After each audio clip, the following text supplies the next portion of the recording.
The reason why I say slow dance when it comes to dating is when you rush, you are blind to so many red flags. Now, let's just put it all into perspective.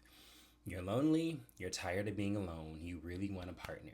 You have friends that you see that are getting partners, people are marrying off, especially you boys that are like in your late 20s, 30s, and then if you pass this point, I feel like there is a sense of urgency that comes and this societal pressure of you need to find your significant other before it's too late.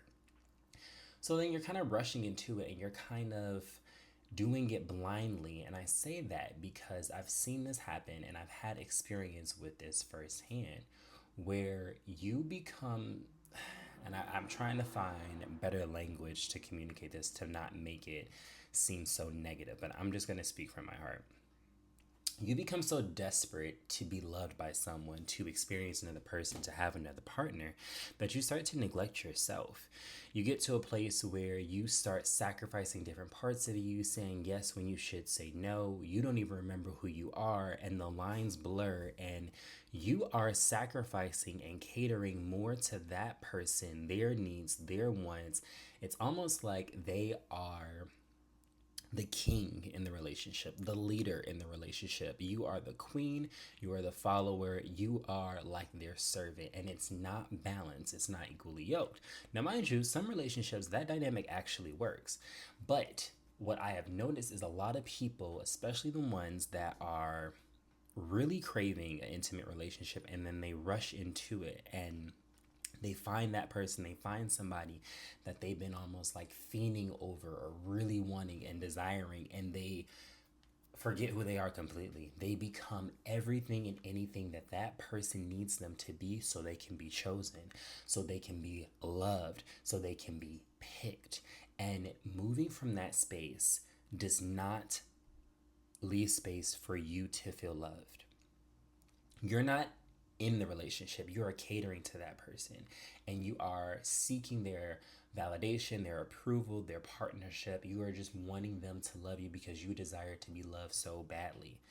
That's what happens when you rush. Instead of saying, I am whole, I am enough, I desire this thing, but even though it's not here, I can desire this and want this thing, but still be whole, still be enough, still be okay. I don't feel less worthy. I don't feel like I'm lacking. All I know is I haven't found the right person. I haven't found the person that aligns with me, the person that complements me, not someone that I need or that needs me. That, from my experience, what I've seen, what I've heard, I've sat across the table from dozens of you and talked to you all. When you're rushing, you move blind. You don't see the things that you should be seeing that are red flags to say, hey, this person might not be equally yoked to you. You are moving in desperation. Now, when you pull back and you slow dance and you keep yourself equally yoked, balanced at the same level as that same person, you can negotiate more. Does this feel good? Does this feel authentic? Do they see me? Do I see them? That is moving at a loving pace. For me, maybe you can do it fast. I had to do it slower. I had to slow down and stop just running rampant. Slow down and make sure this is an actual good relationship, a good balance, someone that gets me, someone that understands me, and that I have space to even reflect on that. Some of you guys get into the honeymoon phase or you get into this infatuation phase and you're not thinking clearly. You are forgetting about yourself. Slowing down gives you space to check in with yourself and say, do they love me? And a lot of us, big hearted, empathetic, genuine gay men, we get taken advantage of. You know, they use us for our bodies, they use us for our money, they use us to flash around. Like, we get used because we didn't take accountability. We have to take accountability for ourselves to make sure this person is treating me in a way that is in alignment with how I want to be treated. That is on you. That is not on the other person. You are teaching people how to treat you. You know how? By allowing certain behavior and not allowing different behavior. That's why I made a video talking about why I don't do friend groups anymore.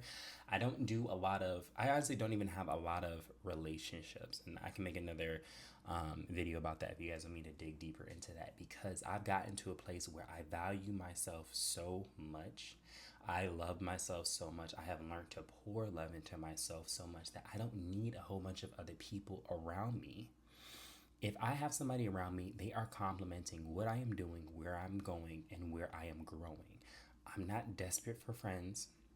I'm not desperate for connection. Yeah, there are times where I experience loneliness, but that's a part of being human.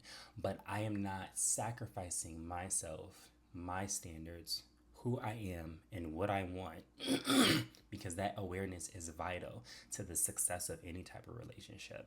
If I don't know who I am and what I want and what doesn't work for me, I will settle for anything. How do you know you're not settling for anything? How do you know that it's equally yoked, it's balanced? You slow down.